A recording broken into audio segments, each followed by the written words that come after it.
Imaginez deux enfants, Youssef et Amélie. Youssef a une déficience visuelle. Il va à une école primaire ordinaire, mais il a du mal à suivre. Amélie, quant à elle, se trouve dans une classe comptant plus de 100 enfants. Elle n'aime pas du tout l'école. Elle pense que personne ne sait vraiment qui elle est. Ces deux cours sur l'éducation inclusive ont été conçus pour aider les enseignantes et enseignants à aider des enfants comme Youssef et Amélie. Les approches apprises pour répondre à leurs besoins bénéficieront à tous les enfants et créeront une atmosphère plus inclusive.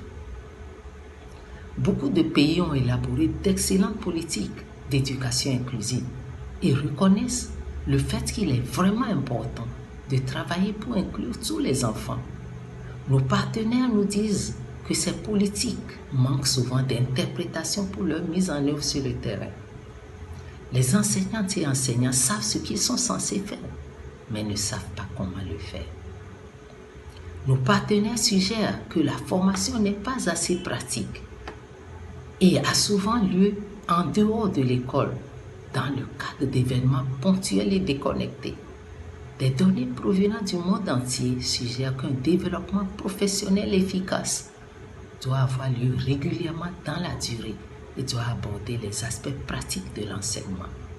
L'éducation inclusive est une éducation qui prend en compte tous les apprenants dans la classe ou dans l'établissement, quelle que soit leur différence, quelle que soit leur capacité, quelle que soit leur déficience. L'éducation inclusive veut que tous les exclus du système éducatif, c'est-à-dire les personnes handicapées, les filles, les enfants de la rue, les orphelins, les enfants nomades, les enfants issus de la minorité linguistique, etc., puissent avoir accès à l'éducation. Non seulement d'ailleurs avoir accès à l'éducation, mais s'y maintenir et réussir.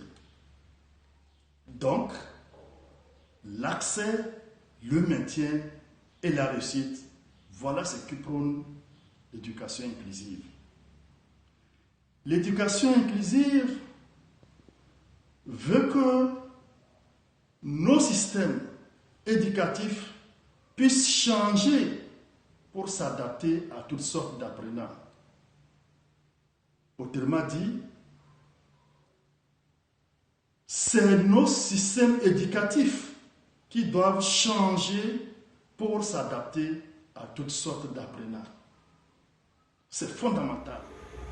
Le cours Enseignement et apprentissage inclusif est le premier de la série. Il se concentre sur l'enseignement inclusif. Il explique le concept clé de l'éducation centrée sur l'apprenant et montre aux enseignantes et enseignants comment cela fonctionne dans la pratique. Il présente des idées sur la manière dont les enseignantes et enseignants apprennent et les aide à adopter des pratiques plus réflexives. Les participantes et participants vont être encouragés à travailler avec des collègues qui deviendront des co-apprenants et des co-apprenants pour construire leur propre boîte à outils d'idées et de ressources afin d'être équipés pour poursuivre leur parcours.